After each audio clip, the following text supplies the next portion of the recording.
जय श्री राधे कृष्ण। आप सभी का आपके अपने YouTube channel BK Mishra present में बहुत बहुत स्वागत है। आइए आज आप सब सुनेंगे श्रावण मास महात्म्य कथा में 13वें अध्याय की कथा। अब तक आपने पिछले अध्यायों का कथा श्रवण नहीं किया हो तो चैनल पे वीडियो अपलोड है या चैनल पे श्रावण मास महात्म्य के नाम से प्लेलिस्ट बनाया गया है। आप वहां से पिछले अध्यायों का कथा श्रवण कर सकते हैं। तो आइए सुनते हैं श्रावण मास महात्म्य कथा में 13वें अध्याय की कथा।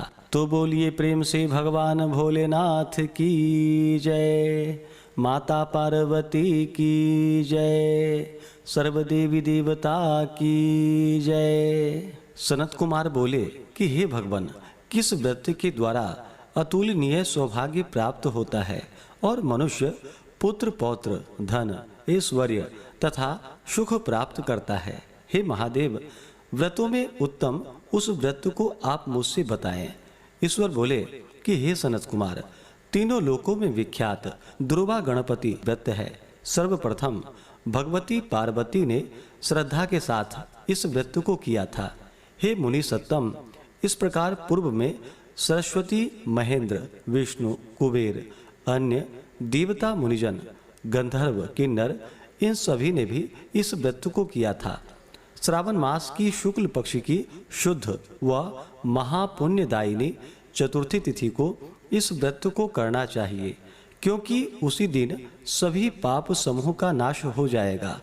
चतुर्थी के दिन स्वर्ण पीठासीन स्थित एक दंत गजानन विघ्नेश की स्वर्णमयी प्रतिमा बनाकर उसके आधार पर स्वर्णमय ध्रुवा को व्यवस्थित करने के पश्चात विघ्नेश्वर को रक्त वस्त्र से वेष्टित ताम्रमय पात्र के ऊपर रखकर सर्वतोभद्र मंडल में रक्त पुष्पों से अपामार्ग, शमी, ध्रुवा, तुलसी, बिलपत्र, इन 5 पत्रों से, अन्य उपलब्ध सुगंधित पुष्पों से, सुगंधित द्रव्यों से, फलों से तथा मोदकों से उनकी पूजा करनी चाहिए और इसके बाद उन्हें उपहार अर्पित करनी चाहिए।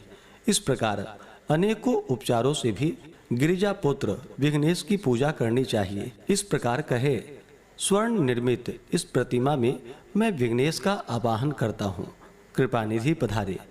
इस स्वर्णमय सर्वोत्तम रत्न जड़ित सिंहासन को मैंने आसन के लिए प्रदान किया है, इसलिए विश्व के स्वामी इसे स्वीकार करे।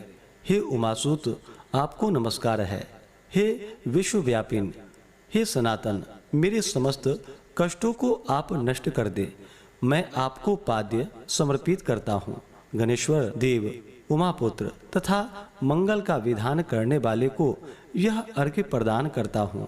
हे भगवान, आप मेरे इस अर्घ्य को स्वीकार करें। हे विनायक, सूर तथा वर प्रदान करने वाले को नमस्कार है। आपको नमस्कार है। मैं आपको यह अर्घ्य समर्पित करता हूँ, इसे ग्रहण करें। मैंने गंगा आदि सभी तीर्थों से प्रार्थना पूर्वक यह जल प्राप्त किया है। हे सुरपुंगव, आपको स्नान के लिए मेरे द्वारा प्रदत्त इस जल को आप स्वीकार कीजिए। सिंदूर से चित्रित तथा कुमकुम से रंगा हुआ यह वस्त्र युग्म आपको दिया गया है, आप इसे ग्रहण करें। हे लंबोदर तथा सभी विघ्न का नाश करने वाले देवता को नमस्कार है। उमा के शरीर के मल से आविर्भूत हे गणेश जी, आप इस चंदन को स्वीकार करें। हे सुरश्रेष्ठ, मैंने भक्ति के साथ आपको रक्त चंदन से मिश्रित अक्षत अर्पण किया है। हे सुरसत्तम, आप इसे स्वीकार करें। मैं चंपा के पुष्पों, केतकी के पत्रों तथा जपा कुसुम के पुष्पों से गौरी पुत्र की पूजा करता हूँ। आप मेरे ऊपर प्रसन्न हो।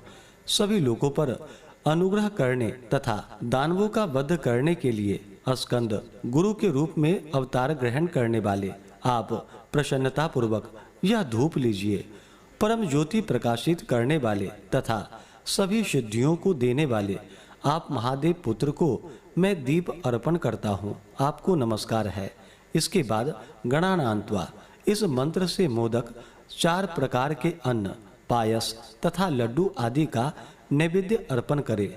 मैं आपकी मुख शुद्धि के लिए आदर पूर्वक कपूर, इलायची तथा नागवल्ली के दल से युक्त तांबूल आपको प्रदान करता हूँ। हिरण्यगर्भ के गर्भ में स्थित अग्नि के स्वर्ण बीज को मैं दक्षिणा रूप में आपको प्रदान करता हूँ, अतः आप मुझे शांति प्रदान कीजिए। हे गणेश्वर, हे गणाध्यक्ष, हे गौरीपुत्र, हे गजानन, हे इभानन, आपकी कृपा से मेरा व्रत पूर्ण हो। इस प्रकार अपने सामर्थ्य के अनुसार विघ्नेश का विधिवत पूजन करके निवेदित सामग्री सहित गणाध्यक्ष को आचार्य के लिए अर्पण कर देना चाहिए। उनसे प्रार्थना करें कि हे भगवान, हे ब्राह्मण, दक्षिणा सहित गणराज की मूर्ति को आप ग्रहण कीजिए। आपके वचन से मेरा यह व्रत आज पूर्णता को प्राप्त हुआ।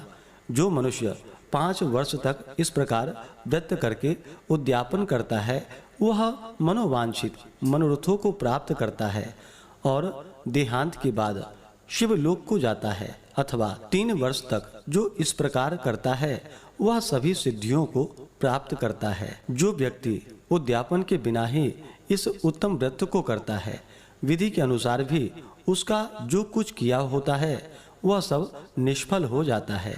अब उद्यापन की विधि बताई जाती है। उद्यापन के दिन प्रातःकाल तिलों से स्नान करे। इसके बाद व्यक्ति 1 पल या आधा पल या उससे भी आधे पल की स्वर्ण की गणपति की प्रतिमा बनाकर पंचगव्य से स्नान कराकर भक्ति तथा श्रद्धा के साथ इन 10 नाम मंत्रों से दुर्वा दलों से सम्यक पूजन करे।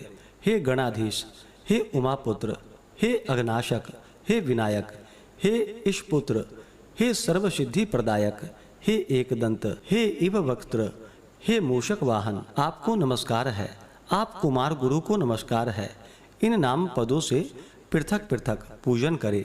पहले दिन अधिवासन करके प्रातःकाल ग्रह होम करके दुर्वा दलों तथा मोदकों से होम करना चाहिए। उसके बाद पूर्णाहुति देकर आचार्य आदि का विधिवत पूजन करना चाहिए और घट तुल्य थनों वाली गाय का दान अपनी सामर्थ्य के अनुसार करना चाहिए। हे वत्स, इस प्रकार व्रत करने पर मनुष्य सभी मनोरथों को प्राप्त कर लेता है। हे सनत कुमार, अपने प्रिय पुत्र गणेश के व्रत करने से संतुष्ट होकर मैं उस मनुष्य को पृथ्वी पर सभी सुख प्रदान करके अंत में उसे सद्गति देता हूँ। जैसे दुर्वा अपनी शाखा प्रशाखाओं के द्वारा वृद्धि को प्राप्त होती है, उसी प्रकार उस मनुष्य की पुत्र पौत्र आदि संतति निरंतर बढ़ती रहती है। हे सनत कुमार, मैंने दुर्वा गणपति का यह व्रत अत्यंत गोपनीय व्रत कहा है। सुख चाहने वाले को इस सर्वोत्तम व्रत को अवश्य ही करनी चाहिए। इस प्रकार श्री स्कंद पुराण के अंतर्गत ईश्वर सनत कुमार संवाद में श्रावण मास महात्म्य में दुर्वा गणपति व्रत कथन नामक 13वां अध्याय पूर्ण हुआ। तो बोलिए प्रेम से भगवान गणेश की जय, भगवान भोलेनाथ की जय, माता पार्वती की जय, सर्वदेवी देवता की जय। इसी प्रकार से अगर आप सब आगे के अध्यायों को सुनना चाहते हो, चैनल पे अगर आप पहली बार आए हैं तो चैनल को लाल बटन दबा करके सब्सक्राइब करें, साथ में बेल आइकन घंटी को दबाएं ताकि आने वाली वीडियो का नोटिफिकेशन आपको समय से मिलता रहे। वीडियो को लाइक करें, शेयर करें। सुखी रहें।